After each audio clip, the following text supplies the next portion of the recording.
Avropaya gəlmək istəyən can atan dostlarımız var. Bir neçə gündür bu mövzu ilə bağlı mənə yazırlar. Bəzi işbazlar da onların pullarını mənimsəyirlər, aldadırlar. O işin içində yalan var. Siz Almaniyada gəlib işləyə bilməzsiniz. Salam, mənim Şamxal Ağaməloğlu adlı YouTube kanalımda yayımlanan Xəyallarımın Ardınca verilişinin daimi və sevimli izləyiciləri. Demək mövzumuz nədir? Bilirsiniz ki, Azərbaycanda soydaşlarımız, Avropaya gəlmək istəyən can atan dostlarımız var. Necə eləyək, nə cür gələk, nə tər eləyək Avropaya gələk, hansı ölkə daha yaxşıdır. Bəzi işbazlar da yaşam səviyyəsini yaxşılaşdırmaq istəyən, daha gözəl, daha komfortlu yaşamaq istəyən soydaşlarımızın o hisslərindən, o duyğularından istifadə eləyərək onları istismar eləyirlər, onların pullarını mənimsəyirlər, aldadırlar.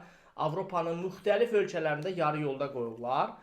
Demək bir neçə gündür bu mövzu ilə bağlı mənə yazırlar. Hətta mənim özüm iki dostum var. Biri Qazi dostumuzdur. Baxın, bax bunu diqqətlə üzərinə basaraq deyirəm ki, Qazi soydaşımız, Qazi dostumuzu aldadıblar. Digər də mənim uşaqlıq dostumdur, o da Polşada onu aldadıblar. Demək məsələ nədir dostlar? Bu adamlar Azərbaycanda məhz bu işbazlarımız viza düzəldirlər, insanların Avropaya çıxışını təmin eləyirlər. Bilirsiniz ki, bu Avropadan viza almaq şərtləri çox çətindir. Azərbaycan kimi ölkələr üçün əlbəttə doğrudan da çox çətindir. Çox böyük şərtlər var, çox çətin illərdən keçirlər. Buna görə də Azərbaycanda həmin işbazlar deyil direkt böyük dövlətlərin Avropada kiçik olan dövlətlərin vasitəsilə viza alaraq insanların Avropaya çıxmasına təmin edirlər. Bəli, bu məsələdə mən onları alqışlayıram, çox sağ ol deyirəm, dəstək olurlar, kömək olurlar soydaşlarımıza. Amma məsələnin başqa bir tərəfi var. O işin içində yalan var. Yalan nədən ibarətdir? Demək, bizim Qazi dostumuz, qardaşımız, hardasa artıq bir ildən çoxdur elə mən onu tanıyıram. 2-ci Qarabağ müharibəsi iştirakçısı olub, dəyərli dostumuz da adını çəkməyəcəm, buradan onu salamlayıram. Adama Litvadan sənəd düzəldiblər, güya oturum düzəldiblər, viza düzəldiblər işlə bağlı və adam güya gəlir Litvaya, Litvadan da Almaniyaya gəlib işləyəcəkmiş və sonuc etibarilə adam gəlir bura, viza müddəti bitir, polis saxlayıb adamı, soru-sual eləyib ki, bəs sən bura vergi vermirsən, vergini sən Litvaya aidsən, yəni sən burada nə işləyə bilmərsən, nə qala bilmərsən, turist kimi gələ bilərsən. Və sonuç etibarilə artıq qardaş havadadır və pulun da yarısını verirlər, yarısını vermirlər. Çox belə bir pis bir situasiya yaranıb və biz söhbət elədik, izah elədi mənə məsələni, tır şoförü olaraq gəlib. Dediyi sənədlər artıq hansı ki deyiblər, sən burada qeydiyyata düşəcəksən, nə bilim, sən burada bu maaşı alacaqsan, bunu eləyəcəksən, bunu eləyəcəksən. Sonuc etibarilə dostlar, həmin Qazi qardaşımızın artıq vizası bitir və Almaniyanın heç bir əlaqəsi yoxdur. Artıq məcbur ya qayıtmalıdır, ya da polis tutsa yenidən deport olunacaq ki, bu təhlükə ilə üz-üzədir. İkinci mənim dostum, uşaqlıq dostum, onun da adını çəkmirəm, onu da buradan salamlayıram dəyərli qardaşımı. Demək bu qardaşımıza da bir neçə nəfərlə tanış olub ki, bəs Polşada iş düzəldəcək, hər şey super, hər şey əla.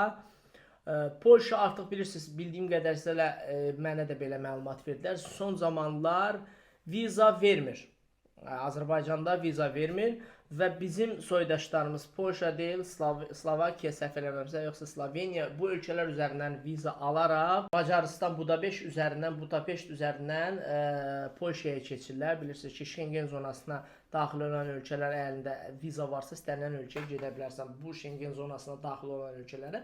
Və mənim dostum da tək dostum olmayıb, təbii ki, ətrafında bir neçə nəfər olub, bir neçə Azərbaycan qrup halında çıxıblar və gəliblər Macaristana, Budapeştdən keçiblər Polşaya. Şəhərin adı yadımdan çıxıb Polşaya və onu orada görüşdükləri adam, danışdıqları adam güya vəkil olub, dırnaq arası, bilmirəm. Adam vəd verib, Azərbaycanda vəd verilən maaş, məsələn, 20 zlotdur, nədir bilmirəm onların pul vahidi Polşanın. Polşa pul vahidi ilə 28 zlotdur, nədir ondan verirlər, verməliymişlər və plus sadəcə səhər simenişi olacaqmış. Amma gəlib vəkildə görüşüblər ki, vəkil güya bunların işlərini görəcək və burada işlədikdən, vergi verdikdən sonra bunların sənədlərini miqrasiya idarəsinə təqdim edəcək, oturum yaşama izni alması üçün. Təəssüflər olsun ki, həmin adamın özünə görüşəndəki dırnaq arası olan vəkil bunlara izah edib ki, yox, heç də bunlar belə deyil. Nə Səhər təkcə deyil, gecə də var, səhər də var. Plus 28 zlot deyil, 22-dir, daha azdır.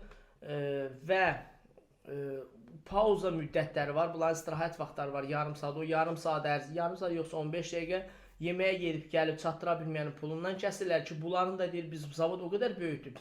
Mən oraya get, qayıt, yemək artıq nahar vaxtı bitirdi ki, bu da ki məlum məsələ sənin pulundan kəsilir ki, bu da insanlara zaten sərf eləmirdi.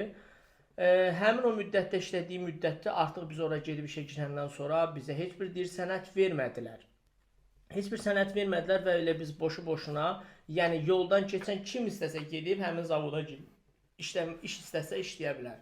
Bir növ bizdə də var da, məsələn gedirsən dükan, elə dükan var, getdin işə girdin, işləyirsən, sabahdan gəlişə heç bir sənət lazım deyil. Belə bir situasiya yaranıb, yəni yoldan keçən kim istəyir, gəlir, işləyir, pulun qazanır. Təbii ki, müəyyən müddətdən sonra sən verilməmsə deyəsən miqrasiya idarəsinə miqrantlığa, yəni qaçqın olaraq təhvil olmalısan, amma bundan sonra proseslər başlayacaq ki, bunu da mənim dostum da eləməyib. Müəyyən səbəblərdən, ailə məsələ, şəxsi məsələlərdən dolayı çox bir çətin bir situasiya yaranıb və deyilənlər və vəd olunanların heç bir həyata keçməyib ki, bu da bizim soydaşlarımız üçün çox xoşa gəlməz bir şeydir. Bizim Azərbaycanlılarımızdır. Baxın dostlar, demək mənim üzərinə basaraq dəfələrlə canlılarda oluruq və mən canlılarda, TikTok platformasında canlılarda olanda təbii ki, bu mövzuları, bilmədiyim mövzulara girmək mənim formatımda deyil. Başqa dostlarımız var, başqa sosial şəbəkədə aktiv olan bloger dostlarımız, soydaşlarımız var. Onları da buradan salamlayıram. Onlar bu işlərlə çox gözəl şəkildə məşğul olurlar, maariflənirlər, maraqlanırlar və buna görə videolar çəkirlər. İndi bilmirəm, bəziləri içində doğru olan da var, yalanı olanı da var təbii ki. Doğrulara Allah kömək olsun deyirik ki, insanları doğru şəkildə yönləndirirlər. Yalan danışanları da Allah köməklərində olsun ki, ürəklərinə bir Allah bir insaf salsın ki, bizim soydaşlarımızı aldatmasınlar. Bu mənada belə. Gəldik mövzuya. Baxın dostlar, Almaniya elə bir dövlətdir ki, mən yaşadığım illərə və təcrübəyə dayanaraq bu sözləri deyirəm sizə. Dostlar, aldanmayın.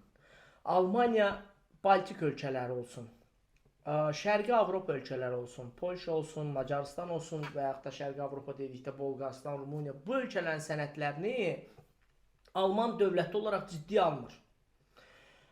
Siz heç bir zaman, onu da vurğulayım ki, dostuma turist vizası olaraq gəlmişdi. Turist vizası. Çoxsunu da bu şəkildə turist vizası olaraq, çoxsunu da soydaşlarımızın əksəriyyətinin məlumatı yoxdur. Ki, ümumiyyətlə maariflənmirlər, oxumurlar, elə deyirlər ki, mən bu ölkədən çıxım, gedim tək ki bir iş tapım. Mən sizi yaxşı başa düşürəm. İnsan bir işə başlayanda istəyir ki, qulağına xoş gələn sözləri qəbul edir. Filankəs deyir ki, Litvada həyat bombadır. Filankəs deyir ki, qardaş, Almaniya, ala bir səndən kef elə, ye, iç, bütün gün işləmirsən, pul gəlir. Bir də var, sən özün maraqlanırsan. Təbii ki, pərdənin öbür tərəfi, yəni qaranlıq tərəfini biz görmürük. Görmək üçün də bizim kimi dürüst insanlar, şəxsən mən özümü o cür adlandırıram və mən özümü tanıdığım üçün mən dürüst insanam və dürüst məlumat verən insanlar insanları doğru şəkildə yönləndirməlidir və bu bizim bir vətəndaşlıq borcumuzdur da sizlərə doğru düzgün şəkildə maarifləndirməyə. Bu mənada ki, dediyim kimi Almaniya bu ölkələrin sənədlərini ciddiyə almır. Siz turist kimi gəldiyiniz ölkəyə, bütün Avropa Schengen zonasına gəzə bilərsiniz, amma o sənədlə heç bir halda siz gedib işləyə bilmərsiniz. Buna Avropa qaydalarına uyğun olan, tərs olan bir şeylərdir. Dostlar, siz gəlmişsinizsə, turist vizasızsa, turist kimi gəzəcəksiniz, ad üzərindədir. Turist kimi gələn bir dostumuz vardı, deyir ki, Almaniyaya getdim, mən deyir, iş tapıb işləyə bilərəm, mənə deyirlər işləyə bilərsən. Siz bir həftə ərzində və ya 2 həftə ərzində sizin turist vizanız var və siz bu müddət ərzində siz iş tapacaqsınız və sənədləri düzəldib miqrasiya idarəsinə verəcəksiniz. Bu çox böyük bir prosesdir. Həmin prosesdə dostlar, bilin ki, miqrasiya idarəsi Almaniyada o qədər də tez bir sürətli şəkildə işləmir. Bir sənədi verirsiniz 6 ay, 7 ay müddət çəkir. Sizin də 2 həftə müddətiniz var. Siz o müddət ərzində bir yerə qeydiyyatda olmalısınız ki, miqrasiya idarəsindən gələn məktub sizin adresinizə gəlsin. Siz heç bir yerdə qeydiyyatda deyilsinizsə, o məktub havada qalacaq. Sizin müddətiniz bitəndən sonra o geri qaydanda o sənədə artıq o qədər də önəm verməyəcək. Hə, sizə buradakı şirkət nə qədər dəyərlisiz. Bax o da qaranlıq mövzudur. Almaniya işçi qüvvəsi istəyir hansı şərtlərlə? Kompüter sahəsi, müəllim, həkim, misal deyirəm, vəkil olaraq bu peşələrdə ehtiyac olan peşələrdə hazır kadrlar istəyir. O demir ki, mənə süpürgəsi deyir, onsuz da burada var, təmizləyici, o bizdə var onsuz da. Başqa sahələr. Dil bilməyib Almaniyada işləyə bilərsiniz, amma karyera qura bilmərsiniz, gələcək üçün ağır işlərdə işləyəcəksiniz. Deməyim odur ki, Almaniya bu kimi ölkələrin sənədlərini ciddiyə almır. Bu ölkələrin sənədlərinə önəm vermir. Dostlar, siz işçi vizası misal deyə almısınızsa Litvaya, Polşaya, Latviya, siz ora aidsiniz. Siz Almaniyada gəlib işləyə bilmərsiniz. Bu sənədləri diqqətlə baxın, araşdırın, ondan sonra yola çıxın ki, sonra gəlib burada peşmançılıq çəkməyəsiniz. Gəlib bura çıxandan sonra artıq iş işdən keçir. Diqqətinizə çatdırın. Bura nə Türkiyədir, nə Rusiyadır, nə Ukraynadır, nə Qazaxıstandır. Bura Avropadır, bura Almaniyadır. Buranın özünün sərt qanunları var. Bura bürokratiya olan bir dövlətdir. Yəni sərt disiplin olan bir ölkədir. Siz başqa ölkənin sənədi ilə, mən gəlmişəm Litva sənədi ilə gəlin burada işləyim. Bura dediyim kimi saydığım o bizim qonşu ölkələr Türkiyə, Rusiya deyil ki, elə gəldin qara işləyəsən, Bas Məmmədi işləyəsən. Xeyr, sənədlə hər şey. Həkimə gedərsən, misal deyirəm, qolun yoxdur, deyirsən, qolum yoxdur, deyir, mənə aidiyyət yoxdur. Gətir kağızı göstər mənə. Yəni deməyim odur ki, kağız, bürokratiya, sənədləşmə və bura qanun ölkəsidir, dostlar. Siz başqa ölkənin işçi vizasından gəlib Almaniyada işləyə bilmərsiniz. O halda işləyərsiniz ki, siz Litvada işlədiyiniz həmin o firmanın filialı varsa Almaniyada və həmin Almaniyadakı firmaya sizi filialı, sizi işçi olaraq istəyirsə, o dəvətnamə göndərir. Siz o Litvadan həmin dəvətnamə əsasında miqrasiyanın icazəsinə gəlib köçürsünüz Almaniyaya və Almaniyada qeydiyyata düşməlisiniz. Mütləq şəkildə siz qeydiyyata düşməlisiniz, siz heç bir halda dövlətlə əlaqəniz olmayacaq. Yəni sənədlərin gəlməsi, məktub məsələsi olsun, sığorta məsələsi olsun, tibbi sığorta olsun, başqa sahələr olsun. Yəni bir vətəndaş, burada yaşayan bir insan legal olaraq yaşamalısınız. Qeyri-qanuni alınmır. O ölkələrdən gələn dostlarımız ki, işçi adı ilə gəlirlər. Gəlirlər, qalırlar Almaniyanın küçələrində gizlənə, onun evində 5 gün, bunun evində. Bir şey də diqqətinizə çatdırım ki, burada sizi Azərbaycanlı əgər sizi biri saxlayıb, biri saxlamırsa, bundan inciməyin. Ona görə inciməyin ki, dostlar,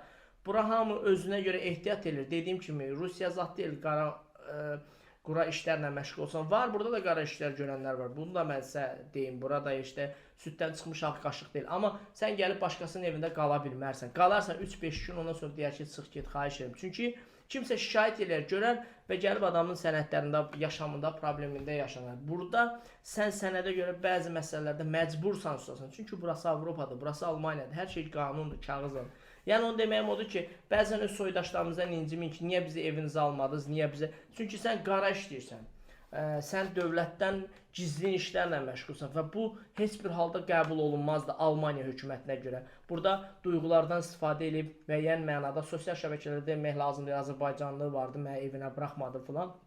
Təbii ki, başqa istisna mövzular var, mən onu nəzərdə tutmuram, məhz bu mövzunu deyirəm.